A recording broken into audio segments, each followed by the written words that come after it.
सर्वांना जय जवान जय किसान। आज आपल्याबरोबर महाराष्ट्र राज्यभर ज्यांनी एक क्रांतिकारक असा एक निर्णय घेऊन ज्या कृषी उत्पन्न बाजार समित्या आहे त्या समित्या कोणाच्या जीवावर आहे मोठ्या आहे त्या शेतकऱ्याच्या जीवावर। आणि मग त्याच शेतकऱ्याच्या मुलांसाठी शहरामध्ये त्या कृषी उत्पन्न बाजार समित्यांनी शेतकऱ्याचं ऋण फेडायचं म्हणून एक वसतिगृह निर्माण करावं, म्हणजे ग्रामीण भागातला शेतकऱ्याचा मुलगा शहरात येऊन त्याला पोलीस मिलिटरीत सैन्यात किंवा विविध परीक्षा किंवा महाराष्ट्र राज्यामध्ये UPSC MPSCच्या परीक्षांचा अभ्याससुद्धा त्याला करता येईल असा एक क्रांतिकारक निर्णय ज्यांनी घेतला आणि गेल्या अनेक वर्षापासून ते पूर्ण महाराष्ट्रभर त्याचा प्रचार प्रसार करत आहे। आणि आज ते संभाजीनगरवरून आपल्याबरोबर मराठा मावळा संघटनेचे संस्थापक अध्यक्ष प्राध्यापक माणिकराव शिंदे पाटील माझ्याबरोबर आलेत। आज मी सगळ्यात पहिलं साहेब तुमचं माझ्या नाशिक जिल्ह्यामध्ये खूप खूप स्वागत। आणि काल आपलं बोलणं झालं आणि आज मलाही उत्सुकता होती तुम्हाला भेटण्याची, कारण काय होतंय हा देश कृषी प्रधान देश आपण म्हणतो, परंतु त्याच देशामध्ये शेतकरी नाडला जातोय। 70% शेतकरी या देशामध्ये म्हणजे 70% मतदार आपण आहे। आणि जर ह्या 70% मतदार जर एकत्र आले तर या देशाचे राजकीय सूत्र शेतकऱ्याच्या मुठीत येतील। परंतु शेतकरी पण तेवढा सोपा नाही। प्रत्येक गावात गेलं का 50 शेतकरी या पक्षाच्या दावणीला 50 शेतकरी त्या पक्षाच्या दावणीला शेतकरी विभागला गेलाय। परंतु साहेब तुम्ही एक महत्वाचं कार्य, हा जो काही संदेश एक क्रांतिकारक हा लढा आहे हा तुम्ही जो महाराष्ट्रभर घेऊन फिरताय आणि बऱ्याच 2 जिल्ह्यांमध्ये तुम्हाला यश आलेलं आहे। हो, कुठल्या जिल्ह्यांमध्ये ते? छत्रपती संभाजीनगर मध्ये आपल्याला यश आलेलं आहे। हा, आणि छत्रपती संभाजीनगर मार्केट कमिटी तर्फे 10 कोटी रुपये मंजूर करून 200 मुलाचं वसतिगृह आता सुरू आहे। जवळजवळ 50% काम संपलेलं आहे आणि त्या 6 महिन्यामध्ये राहिलेलं उर्वरित 50% काम पूर्ण होईल आणि लवकरच महाराष्ट्राच्या मुख्यमंत्र्यासहित उपमुख्यमंत्र्यासहित त्याचं उद्घाटन होईल। आणि येत्या जून पासून छत्रपती संभाजीनगर जिल्ह्यातील व महाराष्ट्रातील गरीब शेतकऱ्यांच्या मुलाला छत्रपती संभाजीनगर येथे मोफत राहायची व्यवस्था होईल। नक्कीच नक्कीच खूप वंदनीय कार्य सुरू झालेलं आहे। आणि अजून कुठला? त्याचबरोबर मला सांगायला आनंद होतो की आपल्या जालना जिल्ह्यामध्ये एक 50 मुलाचं वसतिगृह सध्या सुरू आहे।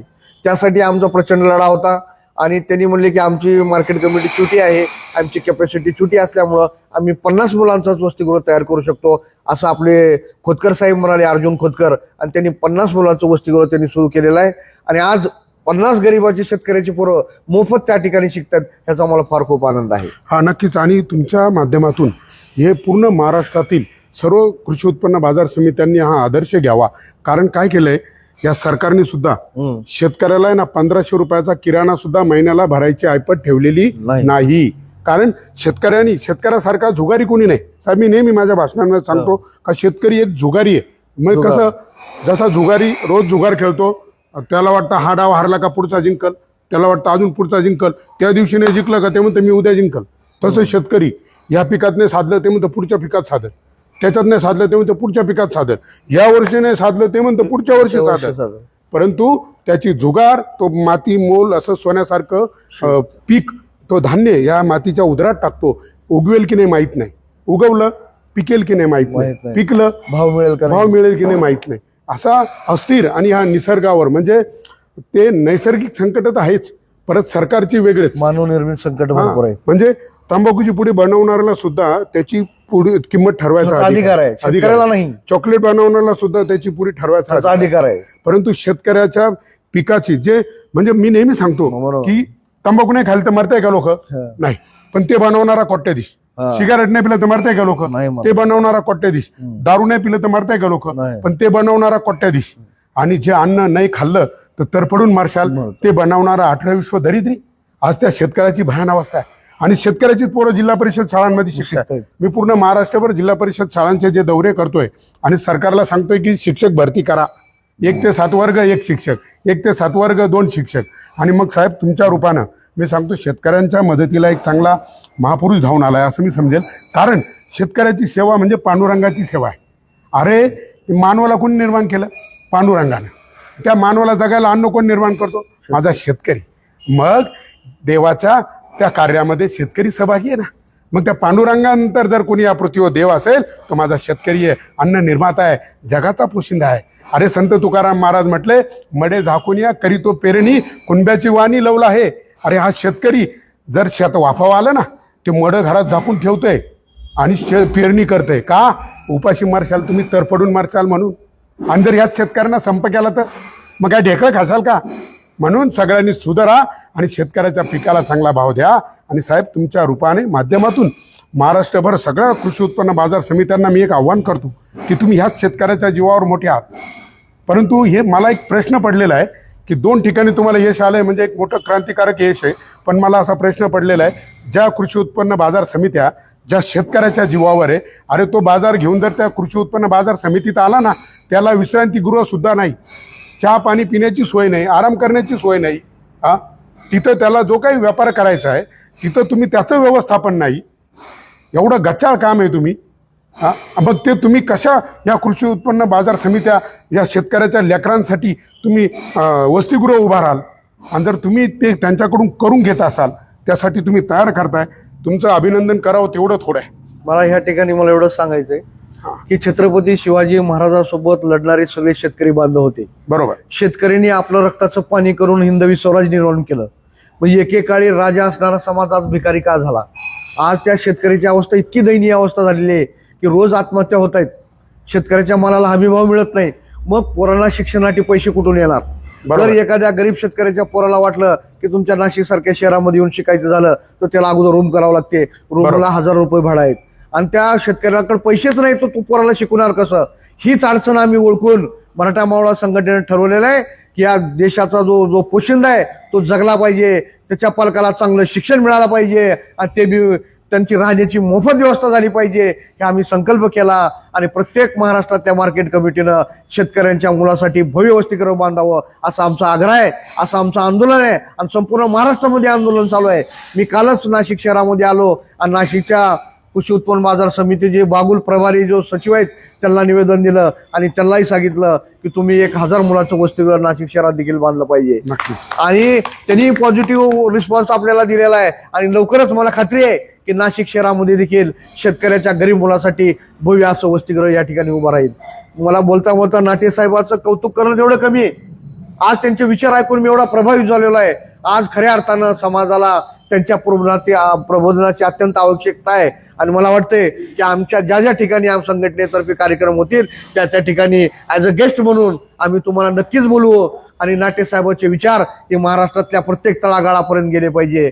अरे आज माणूस विचारानंच मोठा होत असतो, पैसे येत जात राहतात, परंतु आज शेतकऱ्याची मुलं आणि विशेषतः शेतकरी जो व्यसनाधीन झालेला आहे आणि शेतकऱ्याची संघटन नसल्यामुळं त्याचा आवाज कुठं तर शासनापर्यंत जात नाही. त्यामुळं मराठा मावळा संघटनेनं एक मोठं पाऊल उचललेलं आहे. त्याचबरोबर मला या ठिकाणी इथं सगळ्या प्रेक्षकाला सांगायचं आहे की आम्ही मार्केट कमिटीतर्फे वसतिगृह बांधण्याचा आमचा संकल्पच आहे. त्याचबरोबर या महाराष्ट्रामध्ये जेवढे सहकारी साखर कारखाने आहेत त्यांना आम्ही निवेदन देत आहोत की सहकारी साखर कारखान्याने आपल्या सभासदासाठी वसतिगृह बांधले पाहिजे. मला सांगायला आनंद होतोय की मागच्या 2 महिन्यापूर्वी आम्ही लातूरला माननीय विलासराव देशमुख साहेब मुख्यमंत्री होते महाराष्ट्राचे, त्यांचे बंधू दिलीपराव देशमुख यांना निवेदन दिलं आणि त्यांना सांगितलं तुम्ही अफाट साम्राज्य निर्माण केलं ही शेतकऱ्याच्या जीवावर. आज शेतकरी मरतोय, आज त्याच्या पाल्याला लातूरच्या शिक्षणामध्ये राहायला व्यवस्था नाही. त्यामुळे त्यांनी सांगितलं की साहेब आम्ही लवकरच 3 वसतिगृह या ठिकाणी बांधू. त्यांना आम्ही इशारा दिला होता की जर तुम्ही लातूरला जर वसतिगृह नाही बांधले तर तुमचे येणारे कारखान्याचं बॉयलर आम्ही पेटवू देणार नाही. त्यावेळेस त्यांनी सांगितलं की हे तुम्हाला आंदोलन करायची गरज पडणार नाही, आम्हाला शेतकऱ्याची काळजी आहे आणि तुम्ही घेतलेला मुद्दा रास्ता आहे नाटे साहेब असं स्वतः दिलीपराव देशमुख म्हणाले. आणि लवकरच 3 वसतिगृह सध्या लातूर शहरामध्ये उभा राहणार आहेत, ह्याचाही आम्हाला आनंद आहे. नक्कीच. आणि साहेब, माझं भूमिपुत्र फाउंडेशन सदैव तुमच्या मराठा मावळा संघटनेबरोबर नक्कीच शेतकऱ्याच्या हितासाठी महाराष्ट्रभर हातात हात घालून उभं आहे.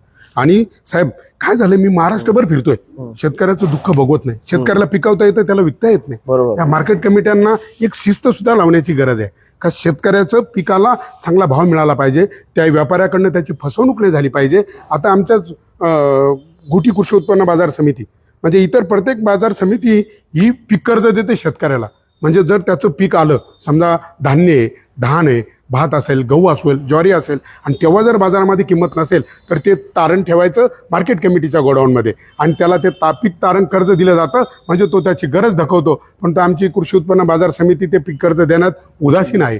आणि मग काय करतात आमचे घोटीतले व्यापारी, त्या शेतकऱ्याला गरज असते म्हणून स्वस्तात भात विकत घ्यायचं आणि परराज्यातून आणलेल्या तांदळामध्ये आमचं तांदूळ मिक्स करून परराज्याचं सगळं तांदूळ आणि देशभर आमच्या नावाने विकायचं, म्हणजे आमचं नाव देशात बदनाम करायचं. आणि त्यांनी मात्र त्यांचा 20 रुपयाचं तांदूळ ते लगेच 50 रुपये किलो, म्हणजे 30 रुपये नफा. अरे हरामखोरानं तुमचा नफा वाढतो, पण माझ्या शेतकऱ्याचं मारण होतं ना साहेब. तो एक मोठा लढा आम्ही लढतो आहे. आता जे नाटे साहेबांनी सांगितलं की घोटी हे विशेष तांदळासाठी प्रसिद्ध आहे आणि हे तांदूळ संपूर्ण महाराष्ट्रात नाही तर देशामध्ये प्रसिद्ध आहे. पण मला सध्या आनंद होतो, मी रोज घोटीचाच तांदूळ खातो, घोटीचाच भात खातो. आणि मला त्यांनी सांगितलं की ह्या तांदळामध्ये अनेक प्रकारची भेसळ या जिल्ह्यामध्ये होते आणि घोटीकर बदनाम, त्या घोटीचे शेतकरी बदनाम होतात.